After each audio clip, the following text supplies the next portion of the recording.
Hello students, welcome to Kalyani IAS academy. As you know, हमारी science की series चल रही है आपकी एमपीपीएससी प्रीलिम्स की तैयारी के लिए। अब उसमें हमारा जो आज का टॉपिक है वो है रिप्रोडक्टिव सिस्टम यानी प्रजनन तंत्र। अब इसमें जो है हम मेल रिप्रोडक्टिव सिस्टम और फीमेल रिप्रोडक्टिव सिस्टम दोनों को डिटेल में डिस्कस करेंगे, क्योंकि हाल ही की एमपीपीएससी प्री में भी इससे क्वेश्चन आ चुका है। लेडिक सेल मुझे लगता है आपको याद होगा। अब सबसे पहले रिप्रोडक्शन, आखिर ये होता क्या है तो समझेगा। अपने वंश व प्रजाति की निरंतरता को बनाने के लिए माता पिता से संतान का क्या होता है, जन्म होता है। भाई हर व्यक्ति जो है इस दुनिया में चाहता है कि वो अपना वंश क्या करे, आगे बढ़ाए। तो इसी क्रिया को हम क्या कहते हैं, जनन कहते हैं, प्रोडक्शन कहते हैं।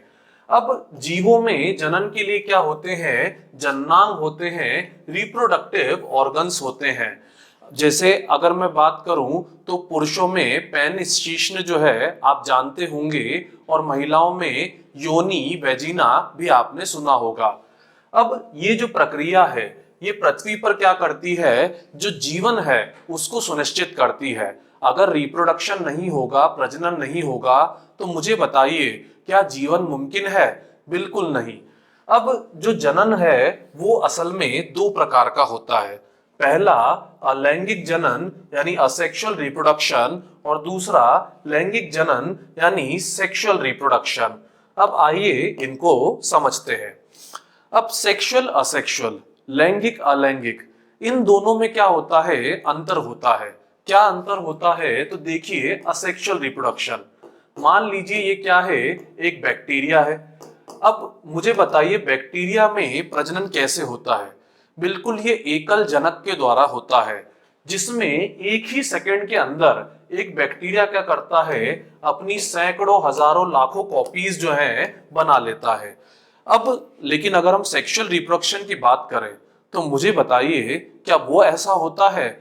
निश्चित तौर पे नहीं। उसमें क्या होता है, एक फीमेल होती है और एक मेल होता है, और इन दोनों की अगर हम बात करें, इन दोनों के मिलन से क्या होता है, रिप्रोडक्शन यानी प्रजनन होता है। और इसमें जैसा कि हम जानते हैं लगभग 9 महीने का या साल भर का समय लगता है एक बच्चे के आने में। तो क्या हम ये ऐसा कह सकते हैं कि जो असेक्सुअल रिप्रोडक्शन है वो ज्यादा विकसित है? तो ऐसा बिल्कुल नहीं है, क्योंकि समझेगा अगर हम असेक्सुअल की बात करें तो इसमें अगर किसी एक को कोई बीमारी हो जाती है तो वही बीमारी क्या होगी, सबको हो जाएगी, और पूरी की पूरी जो स्पीशीज है उसका क्या हो जाएगा, नाश हो जाएगा।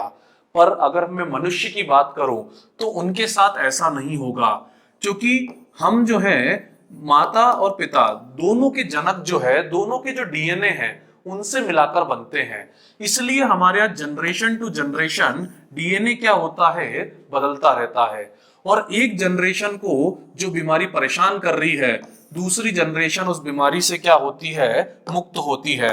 जैसे हमारी जो आने वाली जनरेशन होगी उसको कोरोना से कोई भी दिक्कत नहीं रहेगी। अब अलैंगिक जनन की अगर हम बात करें तो ये किस किस में होता है, ये एग्जामिनेशन पॉइंट ऑफ व्यू से आपको पता होना चाहिए। जैसे इसमें अमीबा में खंडन होता है, हाइड्रा में मुकुलन बडिंग होता है, कवक में बीजाणु निर्माण स्पोर फॉर्मेशन होता है, प्लेनेरिया में पुनर्जनन रीजनरेशन होता है, स्पाइरोगायरा में विखंडन यानी फ्रेगमेंटेशन होता है, और आवर्त बीजी पादप जो रहते हैं उनमें कार्यकृत प्रवर्धन यानी वेजिटेटिव प्रोपगेशन होता है। अब इसको अगर मैं वन बाय वन शॉर्ट में एक्सप्लेन करूं, क्योंकि देखिए एग्जामिनेशन पॉइंट ऑफ व्यू से अगर हम बात करें तो इन्हें हमें बहुत डिटेल में नहीं पढ़ना है, बस हमें पता होना चाहिए किस में क्या प्रोसेस होती है। तो जो बाइनरी फिजन होता है उसमें क्या होता है, जो एक सेल होता है अमीबा का, उसके अंदर सबसे पहले क्या टूट जाता है, न्यूक्लियस टूट जाता है, और फिर जब न्यूक्लियस टूट जाते हैं तो उसके बाद दो अलग सेल बन जाते हैं। अब इसी के मुकाबले अगर हम बडिंग की बात करें तो बडिंग में क्या होता है, एक शाखा जो रहती है उसका डेवलपमेंट होता है, और वो शाखा क्या होती है, जो बड़े वाले स्ट्रक्चर रहती है उसी के जैसा सिमिलर स्ट्रक्चर फॉर्म करके अलग हो जाती है। तो ये बाइनरी फिजन और बडिंग रहती है जो आपने बचपन में बहुत डिटेल में पढ़ी है। अब जैसा कि हम समझ चुके हैं कि अलैंगिक जनन में क्या होता है, एक ही जनक होता है। तो उसी तरह से अगर हम देखें प्लनेरिया को, अब प्लनेरिया को अगर आप बीच में से काट दें तो क्या होगा, बकायदा दोनों जो हैं वो क्या करेंगे, अपने आप को वापस से विकसित कर लेंगे। ये देखिए आप बीच में से हिस्सा काट दिया तो इससे क्या हो गया, एक नया प्लनेरिया बन के निकल गया, और जो नीचे वाला हिस्सा है उससे भी क्या हुआ, एक नया प्लनेरिया आ गया। और इसी के जैसी प्रक्रिया क्या होती है, फ्रेगमेंटेशन होती है, किसमें, स्पायरोगायरा में। ठीक है, जैसा कि मैंने कहा इनके बारे में आपको बहुत डिटेल नहीं पता होना चाहिए, बस नाम पता होना चाहिए और किसमें हो रहा है ये पता होना चाहिए। अब इसके बाद एक चीज समझेगा, जैसे आपने बुक्स में पढ़ा होगा स्पोर फॉर्मेशन, यानी बीजाणु निर्माण जो है कवक में, फंगस में होता है। पर इसको आप बड़ी आसान तरीके से समझाता हूं मैं आपको कि देखिए क्या होता है। जैसे हम बात करते हैं असेक्सुअल, अलैंगिक जनन, जिसमें एक ही जनक होता है, और दूसरी तरफ हम बात करते हैं लैंगिक जनन यानी सेक्सुअल रिप्रोडक्शन, जिसमें दो जनक होते हैं। तो ये दोनों क्या है, बिल्कुल अलग प्रक्रिया है। पर मुझे बताइए, एक प्रक्रिया से दूसरी प्रक्रिया के बीच में कोई पुल होना चाहिए कि नहीं? तो बिल्कुल इनके बीच में भी एक पुल है जिसका नाम क्या है, फंगस। फंगस को पुल मैं इसलिए कह सकता हूं क्योंकि इसमें असेक्सुअल रिप्रोडक्शन भी होता है और सेक्सुअल रिप्रोडक्शन भी होता है। तो ये क्या है, ये बैक्टीरिया और मनुष्य के बीच की क्या है, एक स्टेज है। तो ये आपके लिए इंपॉर्टेंट इंफॉर्मेशन है। इसके बाद मैं बात करूं वेजिटेटिव प्रोपागेशन की, तो जैसा कि आप जानते ही होंगे कि अधिकतर जो पादप हम वर्तमान में देख रहे हैं उनमें क्या होता है, उनमें लैंगिक जनन होता है। पर पौधों की एक खासियत होती है, अगर उनकी शाखा को क्या कर दिया जाए, तोड़ दिया जाए, और उसको तोड़कर क्या कर दिया जाए, जमीन में लगा दिया जाए, तो वो भी क्या करती है, अपना विकास कर लेती है। ये एक तरह से क्या हो जाएगी, इंसानों वाली क्लोनिंग प्रोसेस हो जाएगी, जिसको हम वेजिटेटिव प्रोपागेशन यानी क्रार्यकारिक प्रवर्धन कहते हैं। अब इसके बाद अगर मैं बात करूं तो दूसरा है सेक्सुअल रिप्रोडक्शन यानी लैंगिक जनन। अब जैसा कि आप जानते हैं इसमें क्या होगा, इसमें जो जनक है वो कैसे होंगे, विपरीत लिंग के होंगे। मतलब सर, मतलब समझिए कि एक पुरुष होगा और दूसरा क्या होगा, महिला होंगी। ठीक है, और इनके जो युग्मक होंगे उनके निषेचन से क्या होगा, नए जीव का जन्म होगा। देखिए पुरुषों की अगर हम बात करें तो उनके जो जननांग रहते हैं उनमें से क्या होता है, उनसे स्पर्म बनते हैं, शुक्राणु बनते हैं, जिसको हम युग्मक कहते हैं। उसी तरह से जो महिलाओं के जननांग होते हैं उनसे क्या होता है, अंडाणु बनते हैं, जो अंडे बनते हैं, जिनको हम ओवा कहते हैं। तो ये दोनों युग्मक जो हैं जब ये मिलते हैं तो उस प्रक्रिया को हम क्या कहते हैं, निषेचन, फर्टिलाइजेशन कहते हैं, जिससे क्या होता है, एक नए जीव का जन्म होता है। मादा पुरुष दोनों के युग्मकों के मिलन से एक नए बच्चे, एक नए जीव का जन्म। तो मैं समझता हूं आप ये जानते ही हैं कि ये क्या हो जाएगा, लैंगिक जनन जो है हो जाएगा। अब ये किसमें होता है, तो उदाहरण के तौर पे मनुष्य, मछली, गाय, जो भी अगर हम बात करें एनिमल किंगडम में 11वीं स्टेज में आते हैं, उनमें मैक्सिमम क्या है, यही प्रक्रिया जो है देखने को मिलती है। पर इसी के साथ में जो पादप रहते हैं उनमें भी जो आवर्त बीजी पादप रहते हैं, यानी जो फ्लावरिंग प्लांट्स होते हैं, उनमें भी क्या प्रक्रिया होती है, लैंगिक जनन की ही प्रक्रिया होती है। अब इसको ऐसे समझिए कि जैसे ये क्या है, एक आवर्त बीजी पादप है, मतलब ऐसा पादप जिसमें फूल खिलता है। तो इसमें आप देखिए क्या होता है, इसमें ये जो बीच का हिस्सा है ये क्या है, ये महिलाओं की ओवरी का जैसा है। दूसरा ये हिस्सा, इससे क्या होता है, इससे पराग के कण निकलते हैं। अब ये कण जो है अगर क्या हो जाए, यहाँ ओवरी में चले जाए, तो क्या होगा, एक नया बीज जो है बन के निकल आएगा। तो इसलिए जो है हम कह सकते हैं कि जो आवर्त बीजी पादप रहते हैं वो भी क्या करते हैं, वो भी लैंगिक जनन की जो प्रक्रिया है उससे जनन करते हैं। अब समझिए जो भी डेटा हम यहाँ सुन रहे हैं इससे ही क्या होते हैं, एग्जाम में डायरेक्ट सवाल जो है आ जाते हैं। जैसे आवर्त बीजी पादप में कौन सी प्रक्रिया होती है? लैंगिक, अलैंगिक, लैंगिक अलैंगिक दोनों, इनमें से कोई नहीं। तो निश्चित तौर पे अब आप जवाब देंगे लैंगिक जनन। अब इसके बाद जो है हम आ जाते हैं अपने आज के मेन टॉपिक पर, जो कि मैं समझता हूं आप जानते ही हैं, मानव प्रजनन तंत्र यानी ह्यूमन रिप्रोडक्टिव सिस्टम। अब इसमें अगर हम बात करें तो हम इसको मनुष्य को लेकर समझेंगे। तो मनुष्य जो है वो क्या होता है? वो जरायुज और एकलिंगी होता है। सर जरायुज और एकलिंगी? तो देखिए एकलिंगी मतलब, जैसे अगर मैं बात करूं पुरुष की, तो मुझे बताइए पुरुषों के पास क्या होता है? शीश्न होता है। वहीं हम बात करें महिलाओं की, तो उनके पास क्या होता है? योनि होती है। तो एक ही लिंग जो है एक जीव में देखने को मिलता है। अब आप समझ गए होंगे कि मैंने आपको आवर्त बीजी पादप क्यों समझाया, क्योंकि एक ही पौधा वहां पर क्या होता है? अधिकतर द्विलिंगी होता है। मतलब पुरुष और महिला दोनों के जन्नांग जो है वो एक ही पादप में होते हैं। इसलिए हम कहते हैं मनुष्य क्या है? एक लिंगी है। इसके अलावा मनुष्य क्या है? जरायुज है। जरायुज विविपेरस मतलब, देखिए इस स्लाइड को। अब बताइए मुझे कि मुर्गा जो है या मुर्गी जो है वो कैसे बनती है? तो निश्चित तौर पे आप जानते हैं कि मुर्गी क्या देती है? अंडे देती है। और इन अंडों का क्या होता है? इन अंडों के अंदर जो है, जो मुर्गी है उसके शरीर का क्या होता है? विकास होता है। उसी तरह से मेंढक, छिपकली वगैरह भी क्या देते हैं? अंडे देते हैं। तो अगर हम इस बात को समझने की कोशिश करें कि इनके जीवन में क्या होता है, तो ये लोग क्या करते हैं? ये अंडे को जन्म देते हैं और फिर इस अंडे के अंदर क्या होता है? बच्चे के हाथ पैर वगैरह सबका विकास होता है। पर मुझे बताइए, अगर वो अंडा जो है उस पर कोई हमला कर दे तो वो अंडा क्या हो जाएगा? टूट जाएगा। या फिर जो मादा है, क्या वो हर समय अंडे की निगरानी रख पाएगी? तो नहीं रख पाएगी। तो इसीलिए अगर हम बात करें तो जो मनुष्य है वो क्या है? वो विकसित जीव है। क्योंकि मनुष्य क्या करते हैं? अपने शरीर के अंदर ही रेडीमेड बच्चा जो है बनाते हैं। कहने का मेरा तात्पर्य है कि मनुष्यों का जब बच्चे का जन्म होता है तो उसके हाथ पैर सबका क्या होता है? विकास हो जाता है। और पूरे 9 महीने मादा क्या करती है? बच्चे को अपनी कोख में संरक्षित प्रोटेक्टेड फॉर्म में रखती है।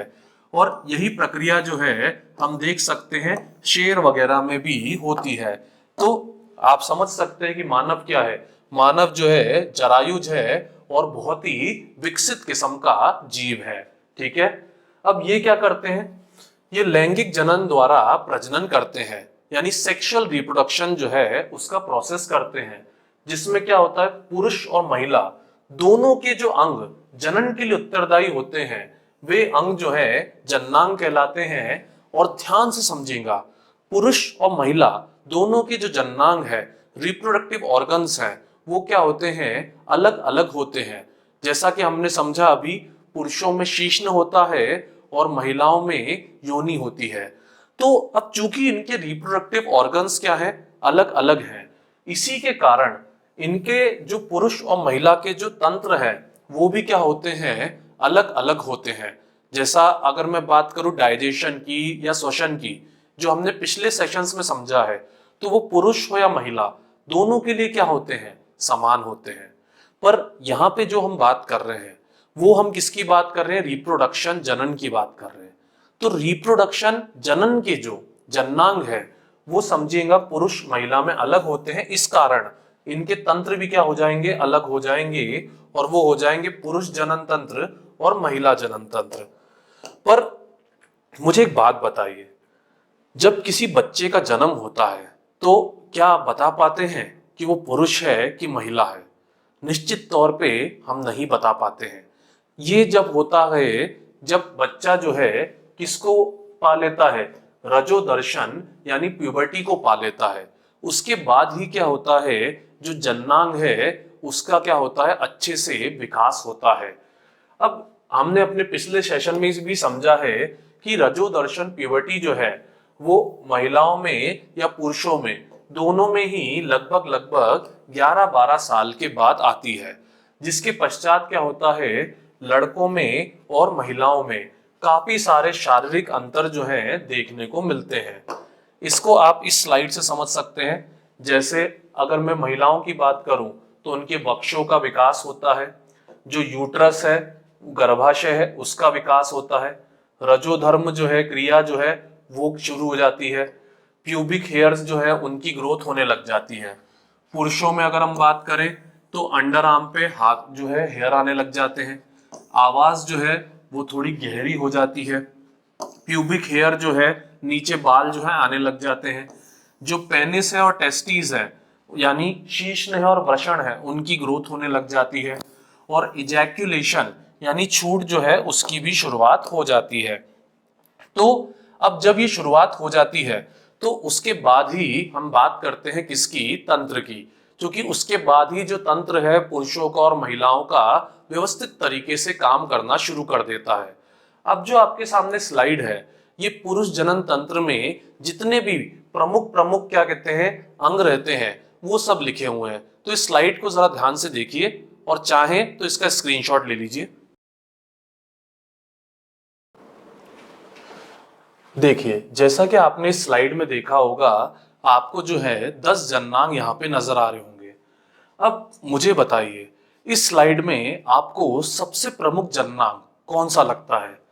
तो निश्चित तौर पे मुझे लगता है आप कहेंगे शीश्न यानी पेनिस। पर कैसा लगेगा आपको अगर मैं कहूं कि ऐसा नहीं है? सबसे प्रमुख जननांग है वृषण यानी कि टेस्टिस। अब ऐसा क्यों? तो समझेगा ये क्या बनाता है, स्पर्म बनाता है जिसको हम शुक्राणु कहते हैं। और मुझे बताइए रिप्रोडक्शन के लिए सबसे ज्यादा जरूरी क्या है? तो सबसे ज्यादा जरूरी युग्मक यानी गैमेट होता है, जो कि पुरुषों में क्या होता है, शुक्राणु होता है। इसीलिए इसे क्या कहा जाता है, इसे प्राइमरी रिप्रोडक्टिव ऑर्गन यानी प्राथमिक जननांग जो है कहा जाता है। अब आपके मन में ये सवाल आ रहा होगा कि सर क्या ऐसे जननांग महिलाओं में भी होते हैं? तो हाँ जी, महिलाओं में क्या होता है, तो महिलाओं में ओवरी होती है और ये ओवरी क्या करती है, ओवा यानी एग्स बनाती है, अंडे बनाती है, और यही अंडे क्या हैं, महिलाओं में युग्मक कहलाते हैं। इसलिए महिलाओं में ओवरी को हम क्या कह सकते हैं, प्राइमरी रिप्रोडक्टिव ऑर्गन यानी प्राथमिक जननांग कह सकते हैं। तो सर बाकी सारे क्या करते हैं? ये बाकी सारे जो हैं ये सिर्फ और सिर्फ क्या करते हैं, परिवहन करते हैं यानी ट्रांसपोर्टेशन करते हैं। इसीलिए इन्हें क्या कहा जाता है, इन्हें सेकेंडरी रिप्रोडक्टिव ऑर्गन्स यानी द्वितीयक जननांग जो है कहा जाता है। अब ये बड़ा ही इंपॉर्टेंट है एग्जामिनेशन पॉइंट ऑफ व्यू से, जो कि पहले भी एग्जाम से पूछा जा चुका है कि प्राथमिक जननांग क्या होते हैं या द्वितीयक जननांग क्या होते हैं। तो अच्छे से याद कर लीजिए। अब अगर मैं बात करूं रिप्रोडक्टिव सिस्टम की, तो इसको हम जो है मेल्स में दो तरीके से समझेंगे। पहले हम एक फास्ट फॉरवर्ड जो है लेंगे जिसमें हम फटाफट समझेंगे कि स्पर्म शुक्राणु कहां से कहा जाता है। फिर उसके बाद जो है हम एक एक जो अंग है, एक एक जो रिप्रोडक्टिव ऑर्गन है उसको हम डिटेल में डिस्कस करेंगे, क्योंकि इससे कई सारे सवाल जो है बन सकते हैं जो आपसे एग्जाम्स में पूछे जा सकते हैं। अब सबसे पहले अगर मैं अपने फास्ट फॉरवर्ड की बात करूं तो देखिए मुझे बताइए स्पर्म कहां बनता है? तो स्पर्म जो है वृषण में यानी कि टेस्टिस में बनता है। उसके बाद ये स्टोर कहां होता है? तो ये एपिडिडाइमिस अधिवृषण में स्टोर होता है। फिर ये क्या करता है, फिर ये वास डिफरेंस में चलता है और चलकर कहां पहुंच जाता है, शुक्र वाहिका में चलकर ये इस स्थिति में पहुंच जाता है। यहां पर ये किससे मिलता है? तो यहां पर ये सेमिनल वेसिकल जो है उसके द्रव से मिलता है। फिर इसके बाद ये दोनों कहां जाते हैं, ये दोनों का जो मिला हुआ हिस्सा है ये स्खलन नलिका यानी इजैक्यूलेटरी डक्ट में जाता है। उसके पश्चात ये हिस्सा कहां आ जाता है, तो ये जो है यूरेथ्रा में आ जाता है। फिर यूरेथ्रा में दो और ग्लैंड्स के द्रव जो है मिल जाते हैं जिनको हम बोल्बोरीथ्रल ग्लैंड कह सकते हैं यानी प्रोस्टेट ग्लैंड कह सकते हैं, और दूसरा जो है सॉरी बोल्बोरीथ्रल ग्लैंड यानी कि काउपर ग्लैंड और प्रोस्टेट ग्लैंड कह सकते हैं। और इसके पश्चात क्या होता है, ये पूरा जो सीमन बनकर बना है वो हमारे शरीर से क्या हो जाता है, बाहर निकल जाता है। तो ये पुरुषों का क्या होता है, पूरा जो रिप्रोडक्शन है एक फास्ट फॉरवर्ड में मैंने आपको समझा दिया है। इसको आप फिर से रिवाइंड करके देखेंगे तो आपको अच्छे से समझ में आएगा। अब आइए इसको डिटेल में डिस्कस करते हैं। तो जैसा कि आपने समझा, जो शुक्राणु है वो बनते कहाँ हैं, तो वो टेस्टीज में वृषण में बनते हैं। पर ये टेस्टीज वृषण होता कहाँ है, तो समझिए ये जो है उदर गुहा यानी एब्डोमिनल कैविटी के बाहर क्या होता है, उपस्थित होता है। सर उदर गुहा एब्डोमिनल कैविटी के बाहर मतलब, तो देखिए पुरुषों के शरीर में ये क्या कहलाती है, एब्डोमिनल कैविटी कहलाती है। अब इसके बाहर की तरफ में क्या होता है, टेस्टिस यानी वृषण स्थित होते हैं।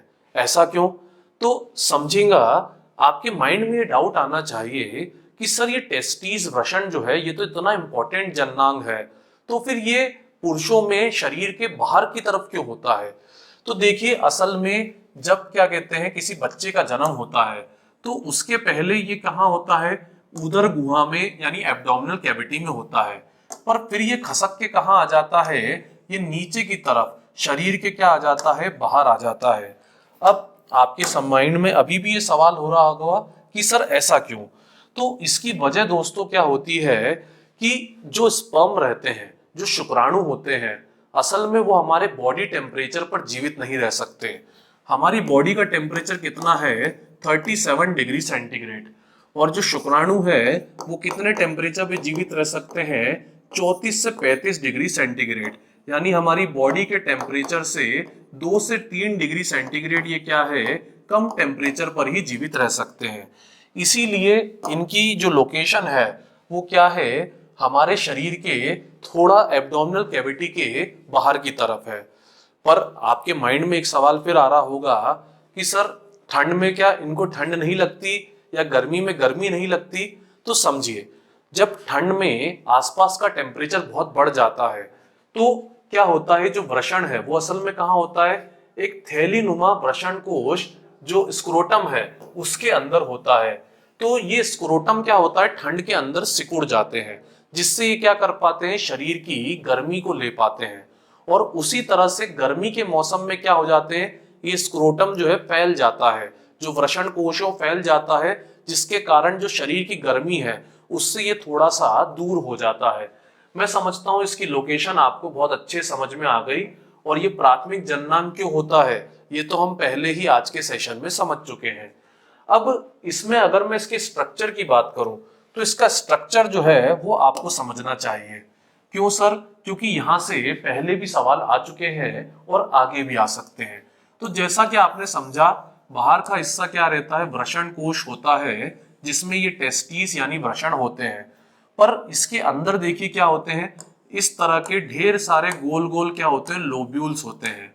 अब इसका स्ट्रक्चर जैसा कि मैंने कहा हम इसलिए डिटेल में समझ रहे हैं क्योंकि यहाँ से सवाल आ चुके हैं और आगे भी आ सकते हैं। अब ये जो लोब्यूल्स हैं इनमें अगर आप ध्यान से देखेंगे तो ढेर सारे क्या होते हैं, ट्यूब्स होते हैं। अब ये जो ट्यूब्स है इन्हें हम क्या कहते हैं, तो इन्हें हम शुक्र जनक नलिका यानी सेमिनिपेरस ट्यूब्यूल्स कहते हैं। अब इन ट्यूब्यूल्स में क्या होता है, तो इनमें शुक्राणुओं का यानी युग्मकों का निर्माण होता है। तो कभी भी एग्जाम में अगर आपसे पूछा जाए कि शुक्राणु कहाँ बनते हैं, तो टेस्टिस के अंदर जो लोब्यूल्स हैं उनके अंदर जो ट्यूब्यूल्स हैं जिन्हें हम सेमिनिपेरस ट्यूब्यूल्स कहते हैं, उनके अंदर शुक्राणु जो है बनते हैं। और इसी हिस्से में क्या होता है, एक सेल होती है ये अपने वृषण के ही अंदर, जिसको हम क्या बोलते हैं, लेडिक सेल बोलते हैं। और ये लेडिक सेल में क्या बनते हैं, टेस्टोस्टेरोन बनते हैं, जो क्या है, प्रमुख नर जनन हार्मोन है। तो ये दोनों बातें जो है बहुत इंपॉर्टेंट है, आपसे एग्जाम में पूछी जा सकती हैं। अब लेकिन ये जो शुक्राणु है ये दिखता कैसा है, तो देखिए शुक्राणु जो है वो कुछ ऐसा नजर आता है। और जैसा कि मैंने आपको बताया इसका जन्म जो है वो वृषण के अंदर होता है। पर जन्म भले ही वृषण के अंदर होता है पर इसका विकास वृषण में नहीं होता है, क्योंकि समझेगा जो ये ट्यूब्यूल्स हैं इनको अगर आप ध्यान से देखेंगे तो ये सारे ट्यूब्यूल्स क्या हो रहे हैं, ये आपस में जुड़ रहे हैं। और आपस में जुड़कर ये कहाँ जा रहे हैं, ये इस हिस्से में जा रहे हैं।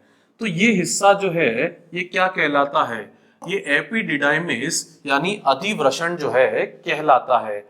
अब अधिवृषण मैं समझता हूं आपने समझा होगा अधिवृक ग्रंथि हमारे पिछले सेशंस में। तो अधिवृक यानी वृक के ऊपर, उसी तरह से अधिवृषण यानी वृषण के ऊपर एक हिस्सा होता है एपिडिडाइमिस, जिसमें क्या होता है, जिसमें जो स्पर्म है उसे स्टोर किया जाता है बनने के बाद। कितने समय तक स्टोर किया जाता है? 10 से 15 दिन स्टोर किया जाता है। अब इस बात को आप ऐसे समझिए कि जो स्पर्म रहते हैं, शुक्राणु रहते हैं, वो हमारे शरीर में हर सेकंड बनते रहते हैं। पर जैसा कि हम जानते हैं इनका प्रयोग कब होता है? जब हम संभोग करते हैं, सेक्स करते हैं। तो उसके पहले क्या करा जाता है?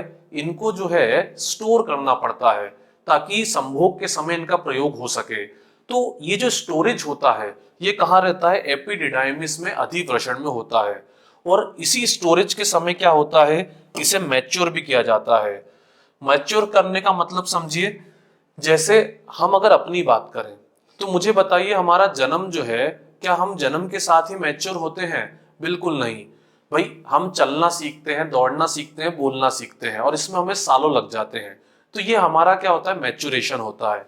उसी तरह से अगर मैं स्पर्म की बात करूं तो स्पर्म में क्या होता है? एक टेल होती है जो किसके लिए? चलने के लिए काम आती है। बीच का हिस्सा माइटोकॉन्ड्रिया होता है जो इसको ऊर्जा देता है। आगे का हिस्सा न्यूक्लियस होता है जो इसके दिमाग की तरह डेवलप होता है।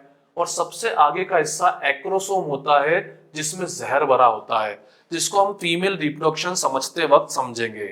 तो ये जो मैच्योरेशन है, ये मैच्योरेशन कहाँ होता है? अधिवृषण में होता है। सो अगर आपसे एग्जाम में क्वेश्चन पूछा जाए कि शुक्राणु बनते कहाँ हैं, तो जवाब रहेगा वृषण में। और अगर पूछा जाए कि शुक्राणु स्टोर कहाँ होते हैं, तो जवाब रहेगा अधिवृषण यानी एपिडिडाइमिस में। ठीक है। अब इसके बाद जैसा कि आपने समझा, एपिडिडाइमिस के बाद ये कहाँ जाते हैं? तो ये जो है, जो वास डिफरेंस होता है, शुक्र वाहिका होती है, उसमें चलते हैं। और कब चलते हैं भाई? यह जो है स्खलन, इजैक्यूलेशन के समय जो है शुक्राणुओं का क्या होता है? परिवहन होता है। मतलब मैं समझता हूं आप समझ ही चुके हैं, जब संभोग की प्रक्रिया होती है तो उस समय क्या होता है? उस समय जो एपिडिडाइमिस है वहां से स्पर्म को निकाला जाता है और वास डिफरेंस में उसका ट्रांसपोर्ट, परिवहन होता है।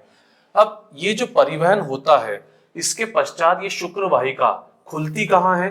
तो देखिए ये शुक्राशय में खुलती है। अब देखिए इस डायग्राम को, ये हमारा जो यूरिनरी ब्लैडर है उसके ऊपर में क्या है? ये पीछे की ओर से लूप लेके आ रही है, और लूप लेकर यहाँ आने के बाद आप यहाँ ध्यान से देखिए, ये दो हिस्से क्या हो रहे हैं? मिल रहे हैं। तो ये हिस्सा जो मैं अभी हाईलाइट कर रहा हूं, ये क्या है? शुक्राशय है, जिसमें क्या हो रहा है? जिसमें शुक्र वाहिका जो है आकर मिल रही है। अब ये शुक्राशय ये क्या करता है? तो मुझे बताइए यहाँ पर जो हमारा शुक्राणु है उसने बहुत लंबी जो है जर्नी, बहुत लंबा सफर जो है तय कर लिया है कि नहीं? बिल्कुल तय कर लिया है। तो मुझे बताइए इतने लंबे सफर के बाद क्या ये थक गया होगा? बिल्कुल, ये निश्चित तौर पे बहुत थक गए होंगे। तो ऐसे में इन्हें क्या देनी पड़ेगी? ऐसे में इनको ऊर्जा देनी पड़ेगी, या फिर इनको सुरक्षा भी देनी पड़ेगी। तो ये ऊर्जा, सुरक्षा, ये सब देने का काम कौन करता है? ये देने का काम जो है 3 ग्लैंड्स के माध्यम से किया जाता है। कौन कौन से? सेमिनल वेसिकल के अलावा हमारा प्रोस्टेट ग्लैंड, और इसके अलावा काउपर ग्लैंड। अब ये तीनों क्या करते हैं? आइए इसको एक के बाद एक समझते हैं। तो सबसे पहले हम बात करते हैं किसकी? शुक्राशय की। अब शुक्राशय का जो द्रव्य रहता है, इसके अंदर क्या होता है? इसके अंदर देखिए फ्रक्टोस होता है। और ये फ्रक्टोस क्या करता है? यही जो विकसित शुक्राणु है उनको ऊर्जा देने का काम करता है। अभी बताया था मैंने कि बहुत लंबा सफर करके शुक्राणु क्या हो गया है? थक गया है। इसके अलावा ये जो है, यही क्या करता है? यही वीर्य का 60% भाग बनाता है। सर, वीर्य का 60% भाग? अभी तो आप शुक्राणु समझा रहे थे। तो देखिए हम वही बात कर रहे हैं, पर असल में होता क्या है? भले ही ध्यान से समझेगा, यहाँ पर विद्यार्थियों को बड़ी परेशानी होती है। भले ही हम बात कर रहे थे वास डिफरेंस में किसकी? शुक्राणु की, कि वास डिफरेंस में क्या चलता है? शुक्राणु चलता है, और वृषण में शुक्राणु बनता है। पर जो पुरुषों के शरीर से बाहर निकलता है वो असल में शुक्राणु नहीं होता है। पुरुषों के शरीर से बाहर क्या निकलता है, वीर्य निकलता है। और ये जो वीर्य है इसका 60% भाग जो है कहाँ बनता है, तो वो सेमिनल वेसिकल में बनता है। मतलब जैसा कि मैंने कहा पुरुषों के शरीर के बाहर से सीमन वीर्य निकलता है, और ये जो सीमन है इसका स्पर्म केवल क्या है, 10% भाग है। और इस सीमन का 60% भाग कहाँ बनेगा, सेमिनल वेसिकल में बनेगा। और आगे की स्लाइड्स में हम देखेंगे प्रोस्टेट ग्लैंड में 15 से 30% भाग जो है बनेगा, और बचा हुआ भाग जो है किसका कहलाएगा, काउपर ग्लैंड का कहलाएगा। मैं समझता हूं ये बात आपको अच्छे से समझ में आ गई।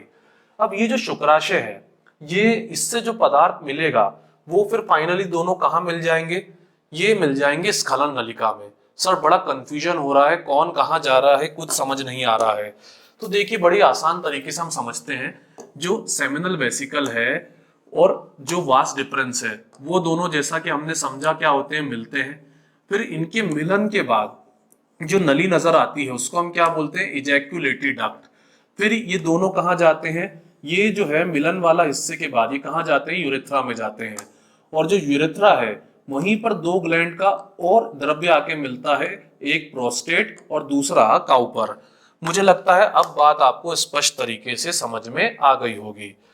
अब अगर हम बात करें इसके बाद स्खलन नलिका की, तो जैसा कि आपने समझा स्खलन नलिका क्या करती है, यह शुक्राणु को लेकर उसमें शुक्राशय से स्रावित द्रव्य को मिला देती है। सेमिनल वेसिकल जो है उसके द्रव्य को और शुक्राणु को दोनों को मिक्स कर देती है।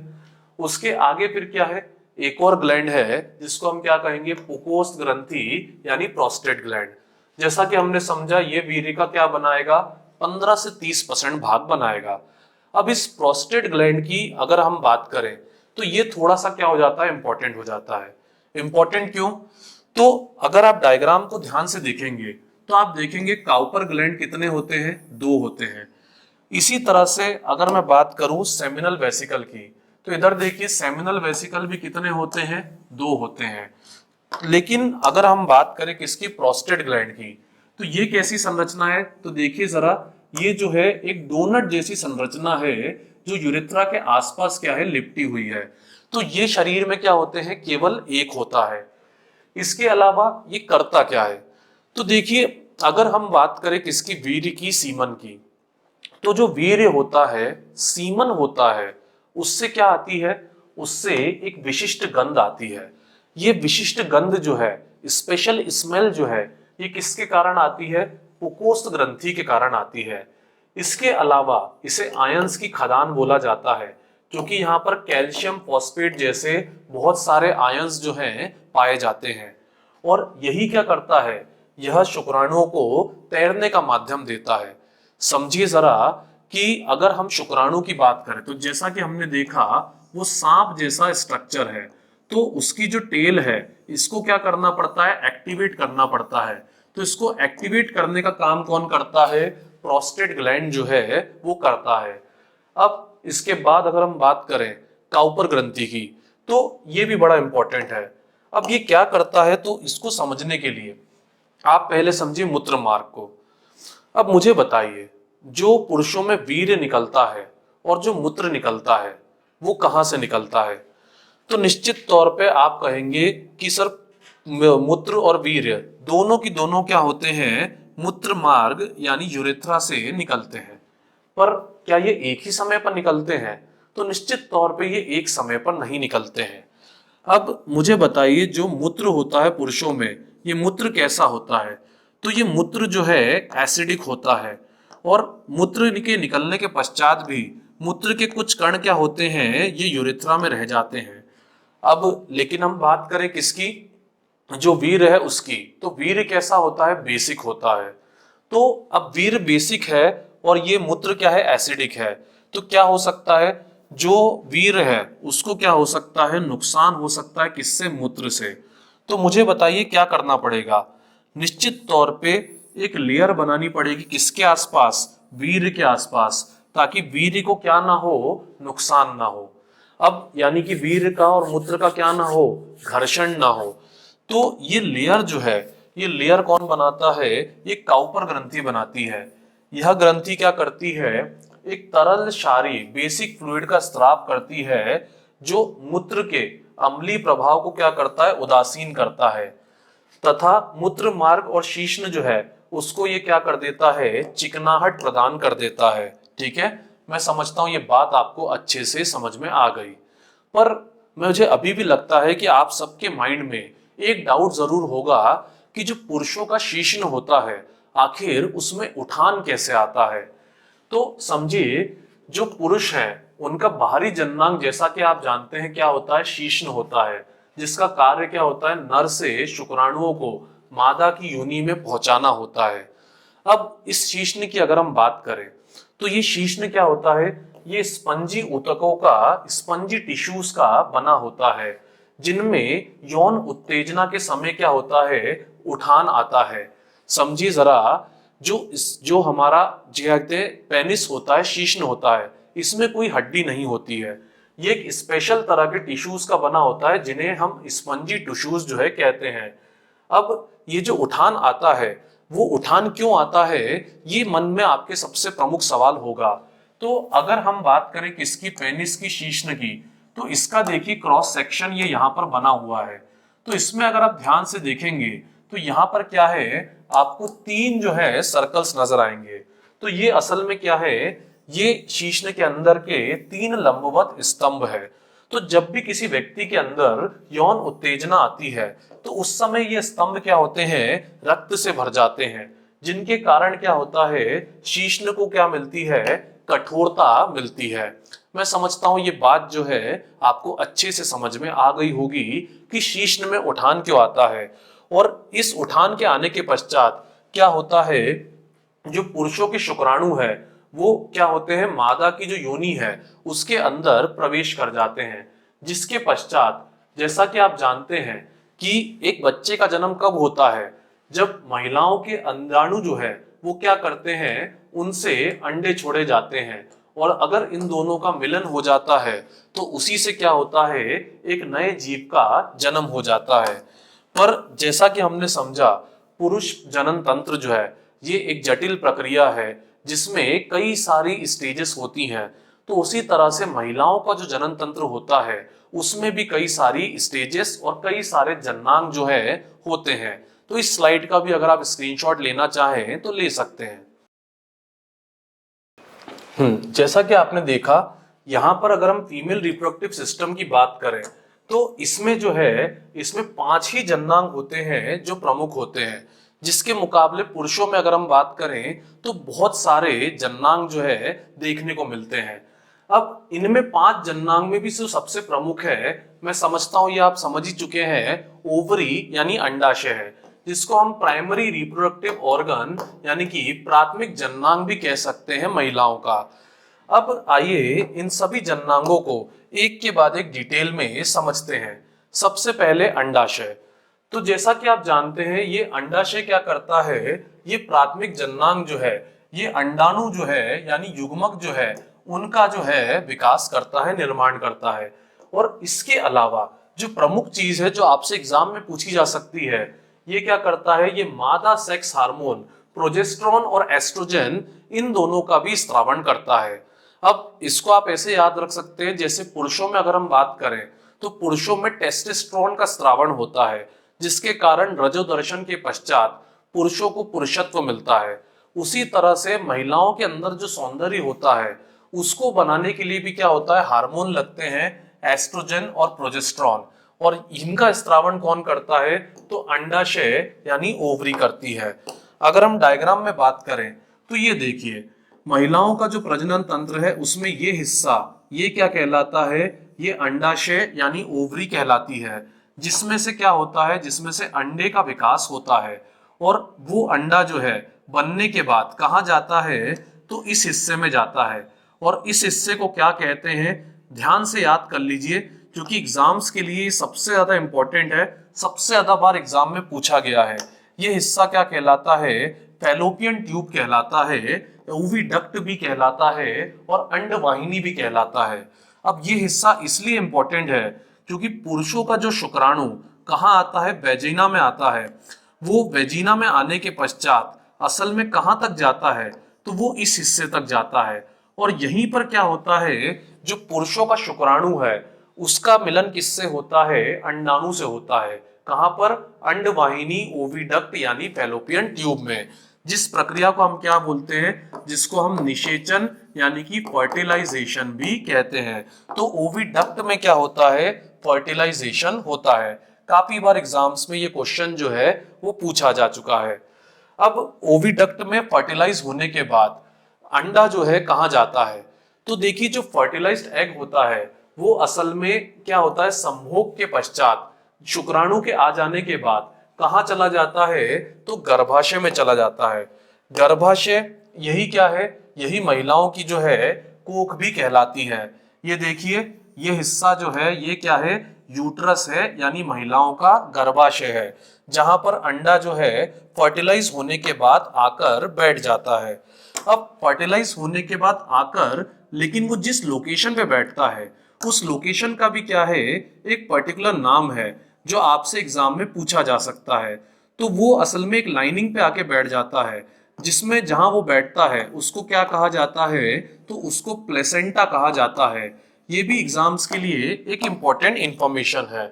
अब लेकिन अगर हम बात करें गर्भाशय के आगे, मुझे बताइए शुक्राणु जो है वो आता कैसे है गर्भाशय तक? तो देखिए, शुक्राणु गर्भाशय से कैसे आता है? तो योनि के माध्यम से आता है। योनि वो स्थान होता है जो क्या करता है? शीश्न को ग्रहण करता है। और इसी योनि का जो सबसे आगे वाला हिस्सा होता है इसको हम क्या कहते हैं? वुल्वा कहते हैं। अब ये क्वेश्चन आपसे पूछा जा सकता है कि जो महिला की प्रजनन तंत्र होता है उसमें सबसे आगे का हिस्सा क्या कहलाता है? तो सबसे बाहरी अंग महिलाओं में क्या है? वुल्वा है। ठीक है, ये चीज आपको ध्यान देनी चाहिए। जैसे पुरुषों में शीश्न पेनिस होता है, वैसे ही महिलाओं में सबसे आगे का हिस्सा क्या कहलाता है? वुल्वा कहलाता है। तो इस तरह से हम समझ सकते हैं कि महिलाओं में क्या होता है? भाई एक बच्चा जो है उसका विकास होता है। पर इस विकास की अगर हम बात करें तो इसमें जब पुरुष और क्या कहते हैं महिला दोनों के युग्मक यानी गैमेट्स मिलते हैं तो उसके पश्चात क्या होता है? एक नया सेल जो है बनता है। ये नया सेल जो है ये क्या कहलाता है? तो ये जाइगोट कहलाता है। अब ये जो जाइगोट है इसी के अंदर क्या होता है? कोशिका विभाजन होता है, सेल डिवीजन होता है, जिसके पश्चात इसको क्या कहते हैं? एम्ब्रायो कहते हैं। अब मैंने अक्सर देखा है जाइगोट, एम्ब्रायो और फीटस, इसमें स्टूडेंट्स बहुत ज्यादा कंफ्यूज हो जाते हैं। तो देखिए, ये एम्ब्रायो कब तक कहलाएगा? तो अगर आप ध्यान से देखेंगे तो इसमें हाथ, पैर, मुंह कुछ भी आपको समझ नहीं आ रहा है। तो जब आपको बच्चे के क्या हो, बकायदा स्कैन करने पर हाथ, पैर, मुंह अलग अलग दिखाई देने लग जाए तो मादा के पेट में उस बच्चे को क्या कहेंगे? उसको फीटस कहेंगे। और ये तब तक फीटस रहेगा जब तक ये मादा के पेट से बाहर नहीं आ जाता, क्योंकि उसके पश्चात हम इसको क्या कहते हैं? बेबी कहते हैं। पर मुझे एक बात बताइए कि ये जो प्रक्रिया की हम बात कर रहे हैं, शुक्राणु का मादा के भीतर जाना, क्या ये प्रक्रिया हर महीने होती है? तो निश्चित तौर पे ये हर महीने या हर समय नहीं होती है। परंतु इसके बावजूद जो मादा है उनको क्या रहना पड़ता है? हमेशा इस प्रक्रिया के लिए तैयार रहना पड़ता है, जिसके लिए उनकी ओवरी से, अंडाशय से हर महीने क्या होते हैं? अंडे निकलते हैं। अब ये अंडे कैसे निकलते हैं तो समझिए जरा कि जो मादाओं की ओवरी होती है उसके अंदर क्या होते हैं? फॉलिकल्स होते हैं। और ये फॉलिकल्स जो है सैकड़ों हजारों की संख्या में होते हैं। अब इन फॉलिकल्स में से हर महीने क्या होता है? एक फॉलिकल फटता है और उस फॉलिकल के फटने के पश्चात उसमें से क्या बाहर आता है? अंडा बाहर आ जाता है। जब फॉलिकल फट जाता है तो उसके फटने के बाद जो ओवुलेशन के पश्चात जो बचता है उसको हम क्या बोलते हैं? तो उसको हम कॉर्पस लूटियम बोलते हैं। अब ये corpus luteum examination point of view से समझिए जरा, बहुत इंपॉर्टेंट है। क्यों? क्योंकि अब जैसे मान लीजिए अगर फर्टिलाइजेशन हो गया है, निषेचन हो गया है, तो जैसा कि आपने समझा कि भाई इधर यहाँ पे क्या हुआ है? जो स्पर्म है वो आकर मिल गया है और स्पर्म ने अंडे को क्या करा है? अपने जहर यानी एक्रोसोम से फाड़ दिया है, जिसके पश्चात फर्टिलाइज्ड एग जो है यहाँ पर आके बैठ गया है। पर मुझे बताइए जो बच्चा है वो बहुत ज्यादा डेलिकेट होगा कि नहीं होगा? निश्चित तौर पे बच्चा बहुत डेलिकेट होगा। तो उसको संभालने के लिए क्या चाहिए, उसको संभालने के लिए अच्छा तगड़ा कुशन चाहिए। तो ये कुशन जो है ये कैसे बनता है, ये एंडोमेट्रियम लेयर से बनता है यूट्रस में। अब ये एंडोमेट्रियम जो है ये क्या होती है, यूट्रस की अंदर की लेयर होती है जो क्या हो जाती है, मोटी हो जाती है। कब, बच्चे के आने पर, यानी कि फर्टिलाइज्ड एग के यहाँ पर आने पर ये मोटी कैसे होती है, तो ये मोटी होती है प्रोजेस्टेरॉन और एस्ट्रोजन हार्मोन्स के कारण, जिन्हें पैदा करता है कौन, कॉर्पस लूटियम। कॉर्पस लूटियम मतलब जो अंडाशय है उसके अंदर जो फॉलिकल फटा है जिसमें से अंडा निकला है, उस फॉलिकल का बचा हुआ हिस्सा। अब ये कॉर्पस लूटियम जैसा मैंने कहा एंडोमेट्रियम लेयर को क्या कर देता है, मोटा कर देता है, जिससे बच्चा जो है कुशन पे आराम से आराम कर सकता है।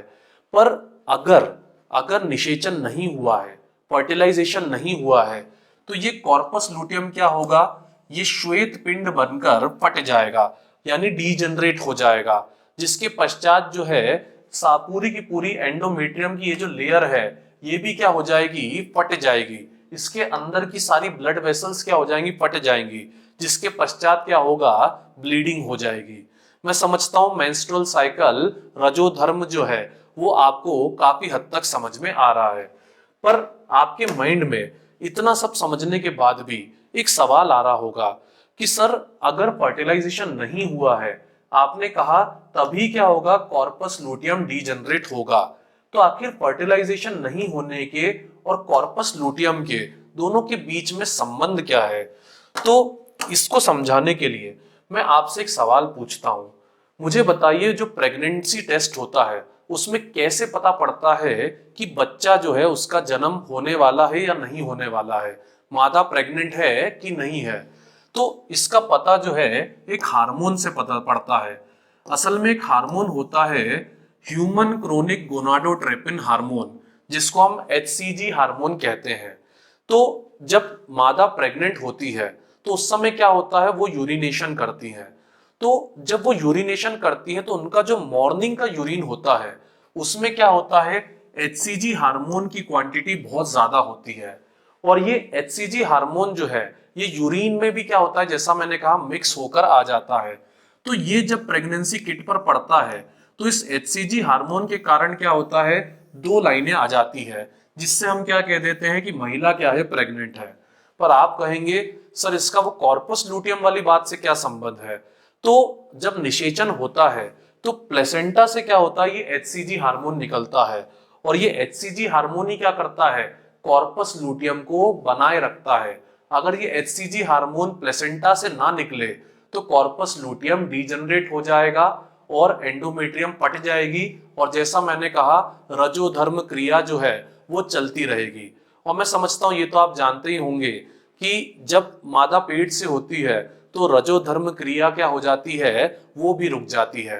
तो इस तरीके से मैं समझता हूं कि पूरा रिप्रोडक्शन सिस्टम जो है वो आपको अच्छे से क्लियर हो चुका है, और उसमें सारे बेसिक्स डाउट जो हैं वो भी आपको क्लियर हो चुके हैं। तो अगर आपको हमारा ये सेशन पसंद आया हो तो हमारे चैनल को सब्सक्राइब करना ना भूलें। और अब जो हमारा अगला सेशन होगा ये स्केलेटल सिस्टम यानी कि कंकाल तंत्र पर होगा। Thanks for watching.